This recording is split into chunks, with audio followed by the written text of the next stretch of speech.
Hello, good evening, everyone. I am Gabe Turan from the City of Oxnard, Oxnard resident and council member for District 2.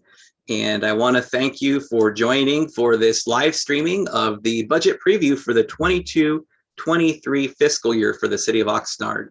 And we're very fortunate tonight. We're joined by our city manager, Mr. Alex Nguyen, who will be available at the end for some closing remarks as well. And we're going to get right to it. I just want to let you know that the video we're about to watch is available for the public to see at any time. We're showing it for you here tonight. So we had a set day and a set time for folks who want to sit down and watch it, really take it in and be able to get the information, to be able to think about what next year's budget will look like.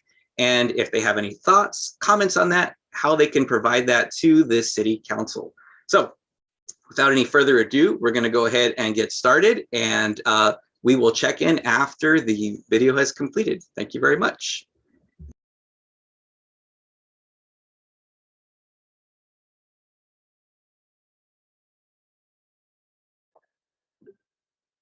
I think that's the sound we're on. Okay, so here we are with the budget preview for this coming fiscal year for the 2022 and 2023. My name is Alex Nguyen. I'm the city manager, and with me is Betsy George, who is our chief financial officer, our CFO. The two of us will work together today to present this preview. So with that, I'm going to get started. I believe the screen is already in sharing mode, so let's see. Okay, great, it's working. So in terms of what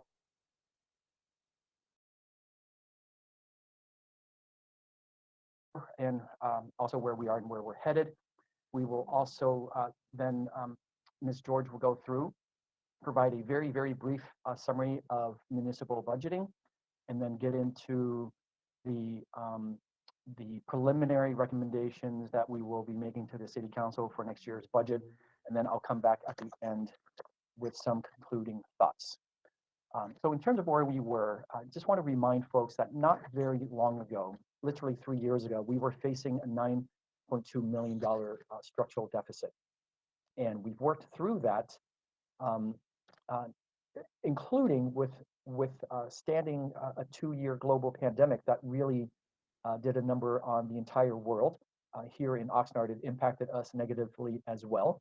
And then working through the second year of the pandemic, trying to climb out of this crater that we were in terms of the city's fiscal position. Thankfully, the voters provided enough confidence to give us Measure E, which helps us financially. And then as we're building and climbing our way back out, I stated to the city council and the community last year that we had about at least 3 years of restoration budgets in front of us. I still think that's true, but given today's circumstances, it may take a little bit longer. I'll talk about that later.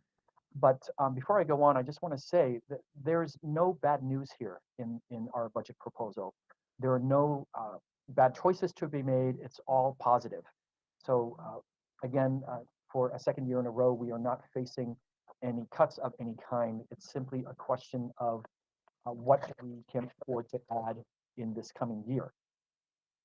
Next, a reminder of the City Council's established priorities. And here they are. This slide has been widely available over the last 1 or 2 years. And the main categories, of course, are quality of life, economic development, public safety, infrastructure, and natural resources, as well as organizational effectiveness. Again, this slide is readily available everywhere, including on the city's website. So I'm not going to go into those details at this time. Now, one of the most important things to discuss when approaching this budget is that we are looking out many years ahead and being fiscally responsible. And what I mean is we are planning the current budget with the 2029 budget in mind. And for those of you who follow City Hall information throughout the years, you probably already know that that is when Measure O sunsets.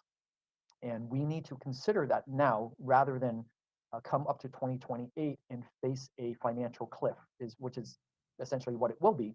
But if we plan ahead now, that will not be such a devastating cliff. We can be prepared for that. So the spring of 2029, when Measure O, the final payment of Measure O comes into the city, it's probably going to be at least a $20 million drop in the city's general fund budget. Could be more depending on what happens with the economy between now and then. So the most important thing and the most important message I want to get out there is that we need to, in making decisions on where we invest our dollars today, we need to keep 2029 in mind.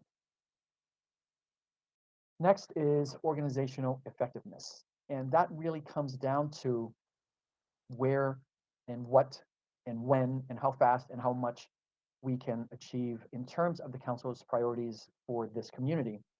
And so here with revenue, again, thanks to Measure E, it is now sufficient for our most basic needs to provide our most basic programs and services at adequate levels.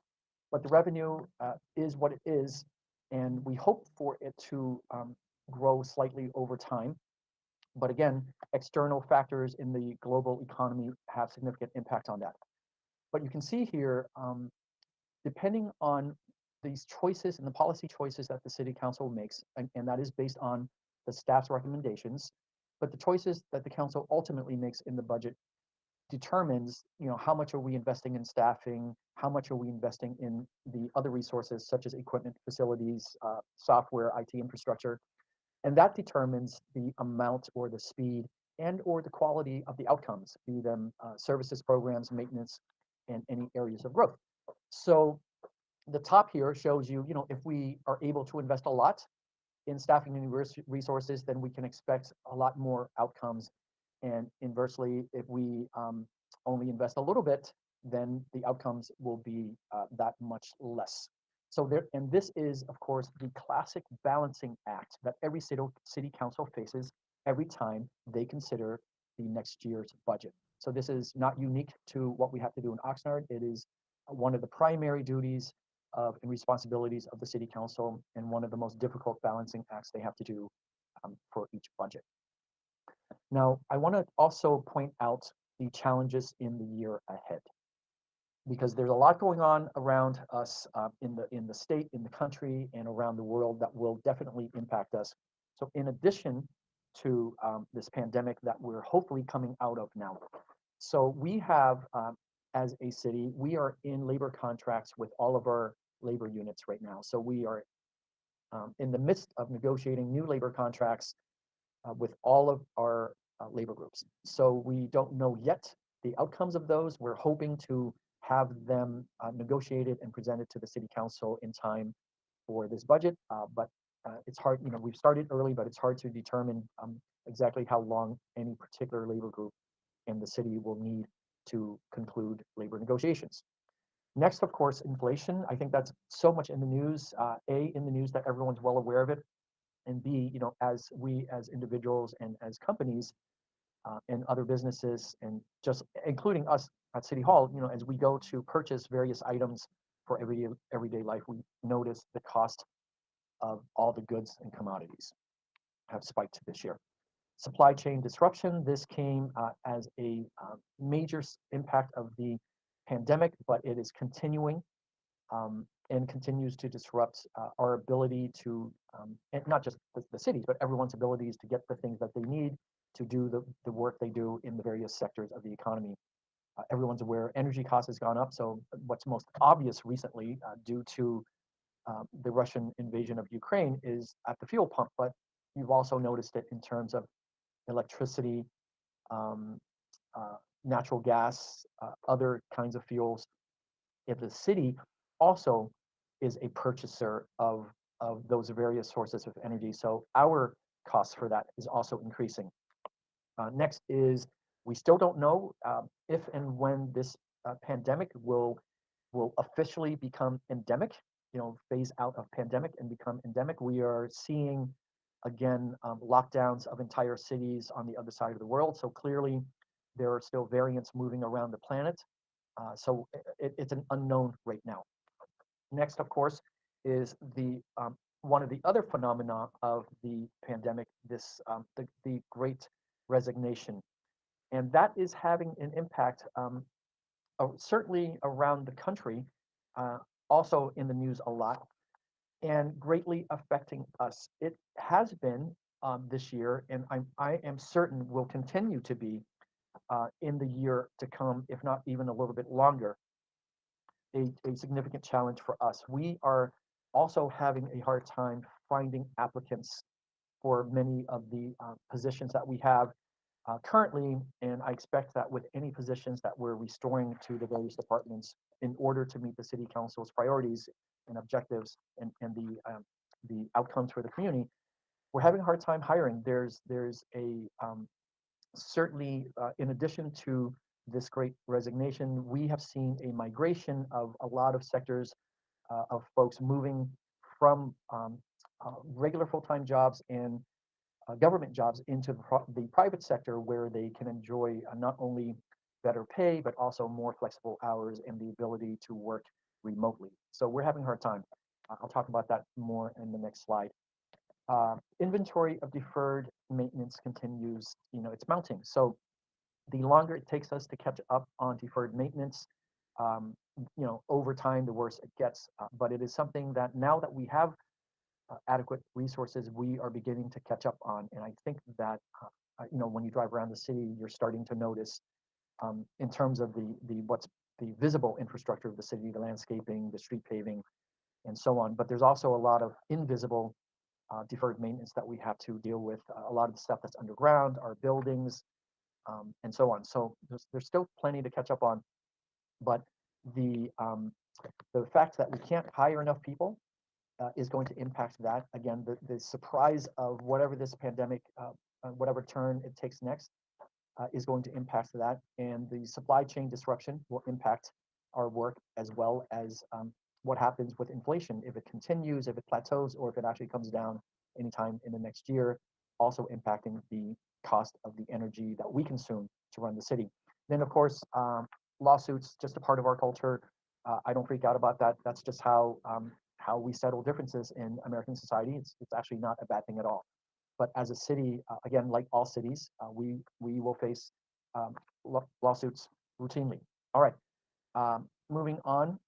I want to just use this as a very vivid example of how difficult it is for us to hire. So even with our part-time youth positions, our city core positions, we have a lot of vacancies right now, and we're having a very difficult time hiring for this coming slate of summer programs that we normally do.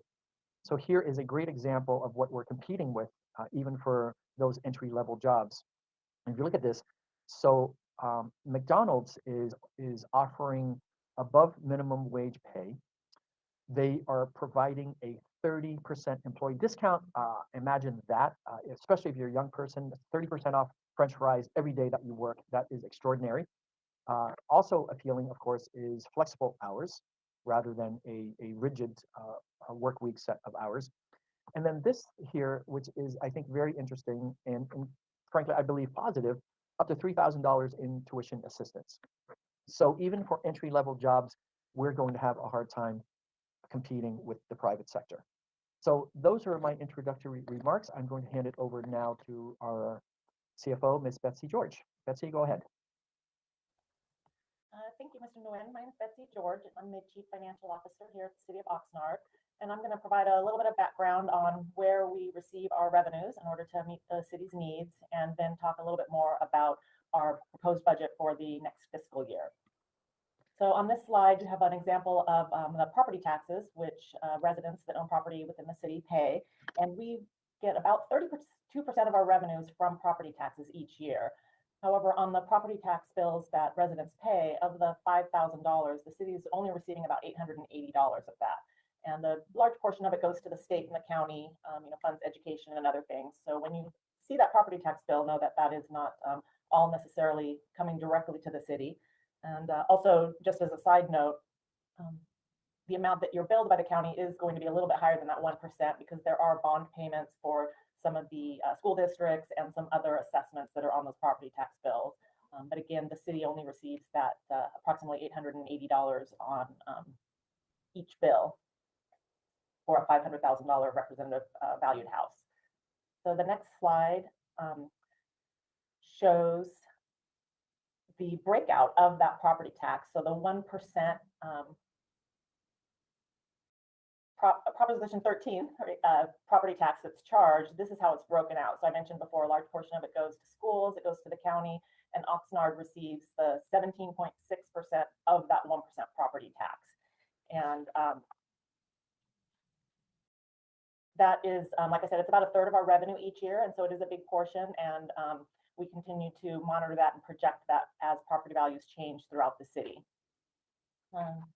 Next slide. And another large portion of our revenue comes from sales taxes, and that's closer to 50%. It's about 46% of our revenue comes from sales tax. And that's a combination of the 1% base tax, which frequently gets called the Bradley-Burns, which was the name that was given when it was implemented. And then we have the new Measure E of 1.5%. So that 2.5% of that portion goes into our general fund, which primarily we're presenting some of the general fund numbers later on. The Measure O tax, that 0.5%, goes into a separate fund, and the Measure O committee helps us make sure that we're spending that in accordance with the ballot measure that came at that time.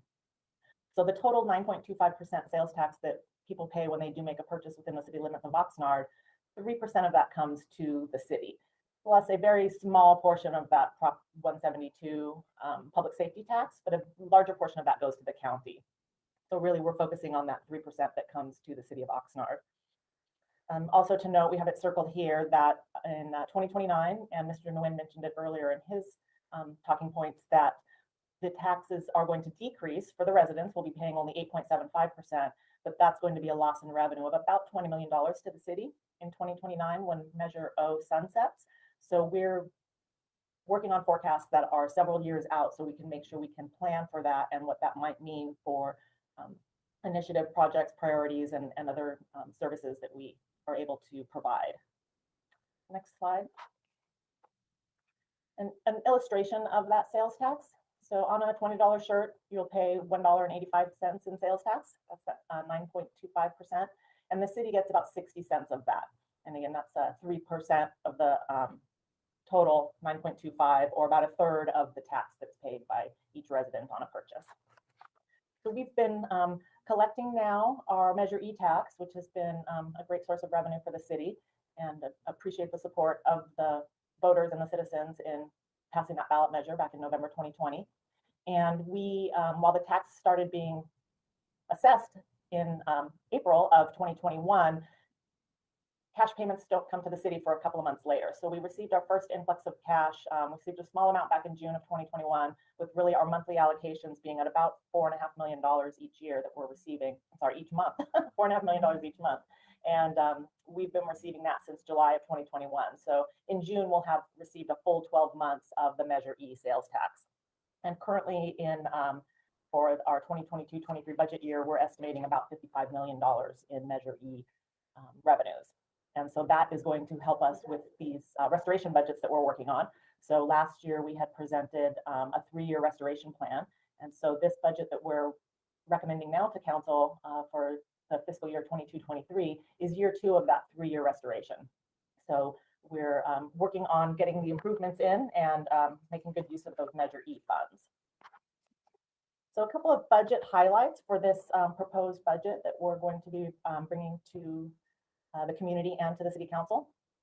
So as we went out to the departments and asked for their priorities and what their needs were, we got back about $32 million in needs for next year's restorations and improvements. And based on our ability to afford those, we're at about 10 to 12 million for next year's needs is what we're able to add to the budget. And we need to make sure that we have funds for future projects. We have some large projects coming up, as well as Mr. Nguyen mentioned, making sure that we're able to be competitive in our staffing and consider inflation, et cetera. So the following slides are going to be the recommendations that we're going to be bringing to council to consider. So for the police department, last year we added just under $8 million to their previous year's budget.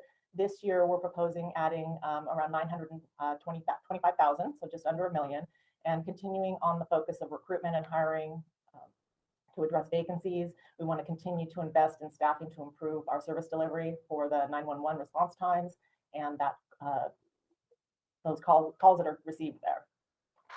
In the fire department, last year we added just under 6 million, and we hosted a new fire academy. This year we'll also be doing a fire academy, but we're adding just over 2 million, and again, continuing to invest in staffing to improve services to the community. We're going to be adding or improving our fleet. We have some very older vehicles, so we need a ladder truck and a couple of engines that we need to replace in order to continue our good service to the community. And then also we're going to be investing in some training. For public works, last year we added $2.3 million, and this year we're proposing to add $2.4 million. So we want to continue working on parks and medians, you know, the landscaping, tree trimming, and this year we're going to be focusing on litter removal, groundskeeping, other maintenance services, and again, that maintaining the tree inventory and making sure that we're keeping everything healthy as we can, and continuing to work on, not listed here, but one of our priorities too is to make sure that things are drought tolerant and that we're being good stewards of the water that we, limited resource that we have. The next one is community development. Betsy, Yes. I had a different number for Public Works. Let's go back and check the slide. So I had last year, it was just over 10 million. And this year it's, so last year was 10.273, this year it's 2.3. And I think you were looking at a different department, because I think you said last year was 2 million and this year is 0.4. Oh, okay, yes, I must have misspoke. Yes, this year Right. is last year was 10.3 million ads that we did really to get started on a lot of that work. And then this year it's 2.4 million. So yes, you're correct. Thank you for that. Of course. Okay. So let's keep going. Here we go. So community development, last year we were able to add into the budget as an investment in our community $3 million. And this year we're looking at just over $1.2 million. So we're continuing to invest in staffing to improve service delivery in the permitting and planning areas. The plan check services, we're going to be adding some scanning services to allow documents to be able to be reviewed electronically.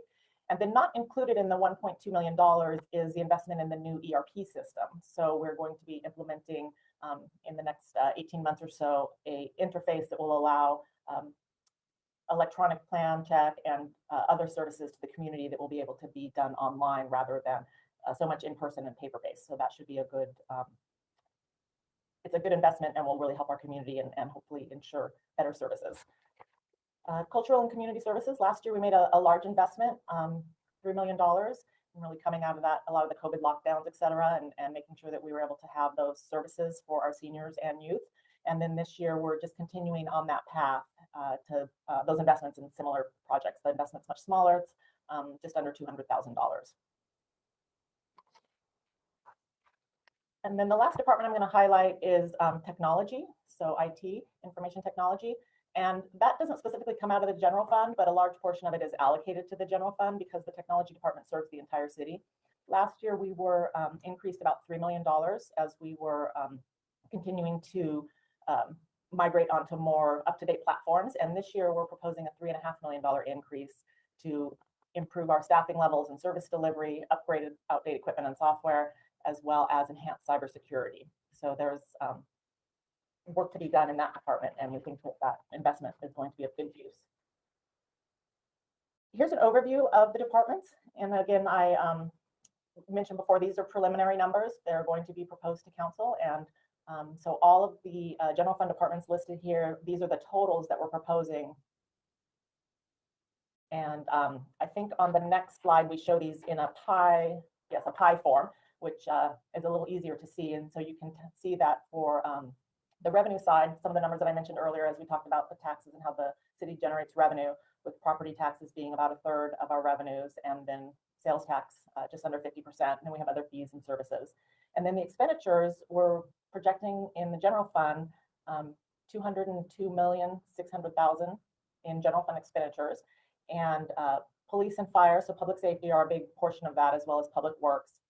The non-departmental, I wanted to point that out specifically because it does looks like a large percentage, that 17%. And what's included in there is the $10 million IUF reimbursement that we need to make to the utility funds this next year, as we continue paying down that $36.5 million reimbursement.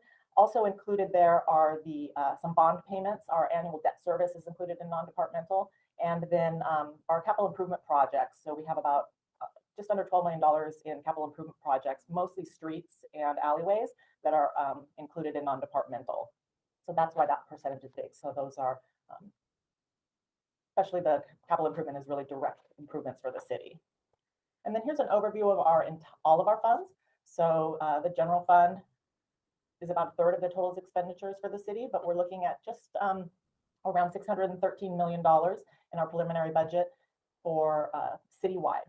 And this does include the non-city housing authority, but we wanted to show that because that is direct services that we're providing for the city.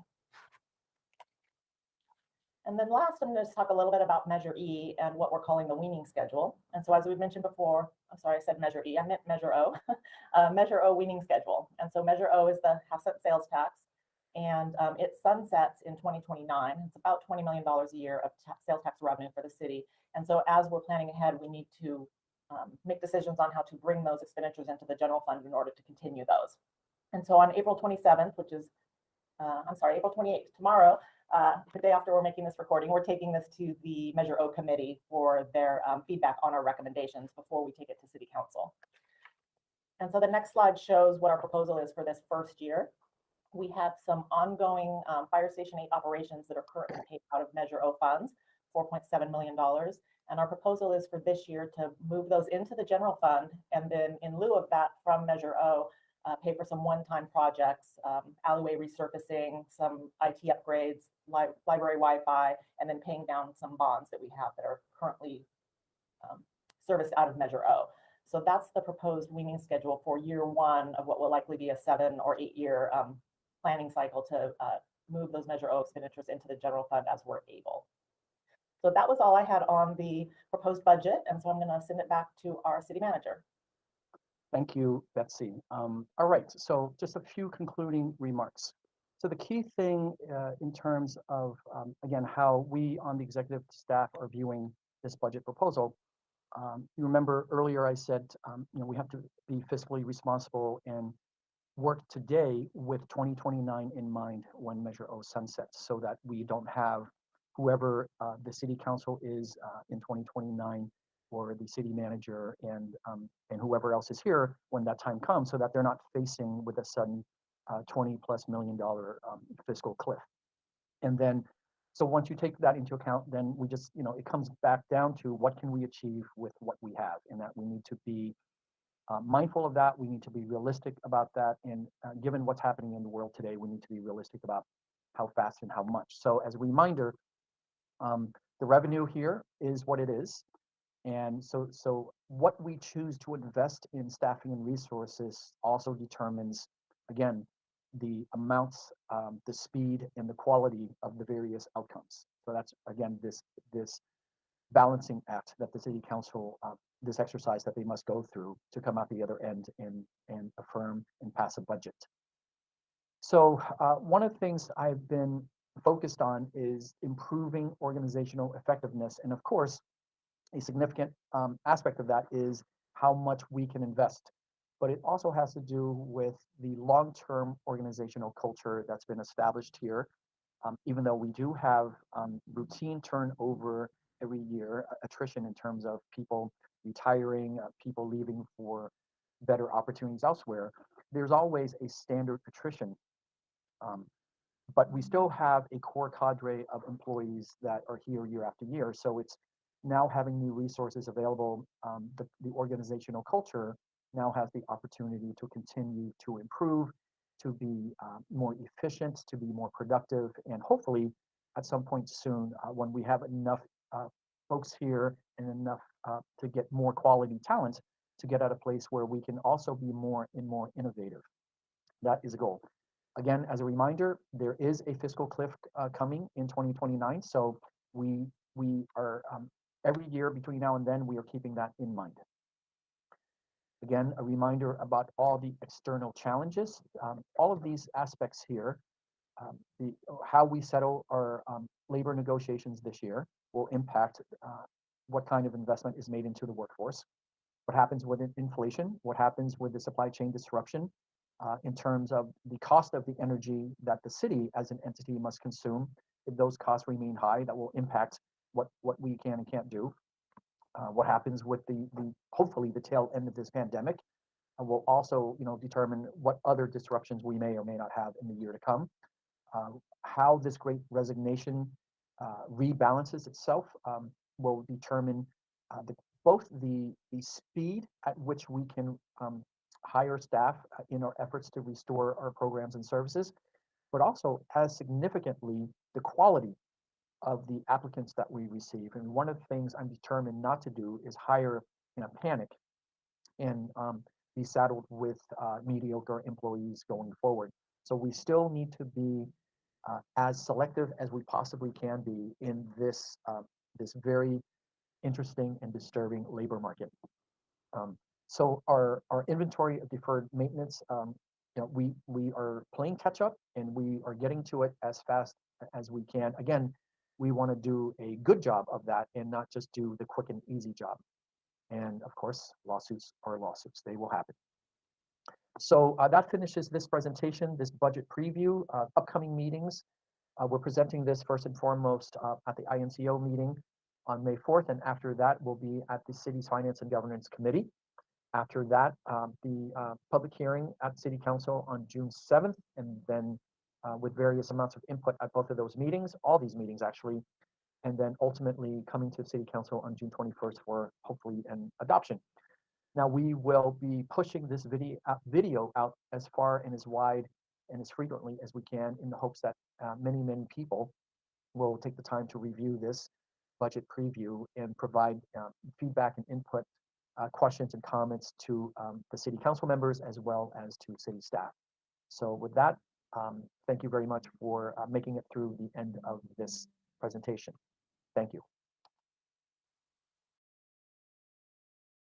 Good evening, city members. My name is Jeff Pingelli. All right, so thank you very much.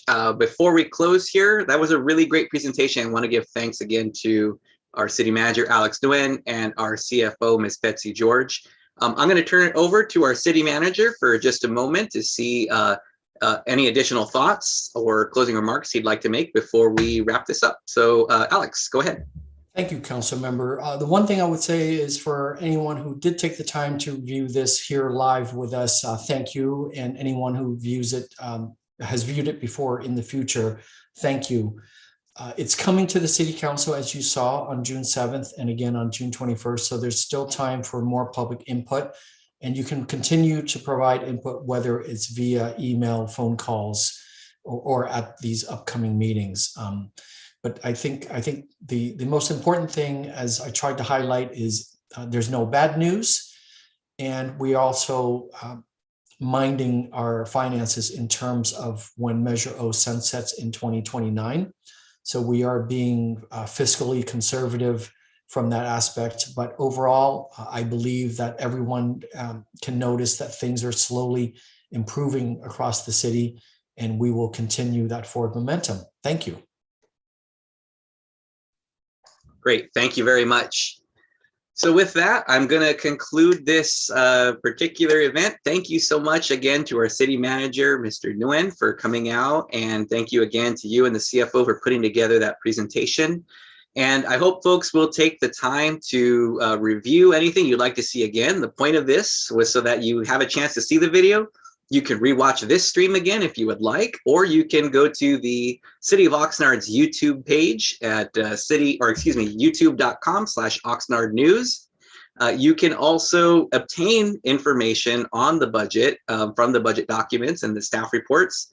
You'll go to oxnard.org/city-meetings and then look for any of those meetings. The first, I guess, you could look for is the May 10th Finance and Governance Committee. You'll download the agenda packet and you'll see it all in there.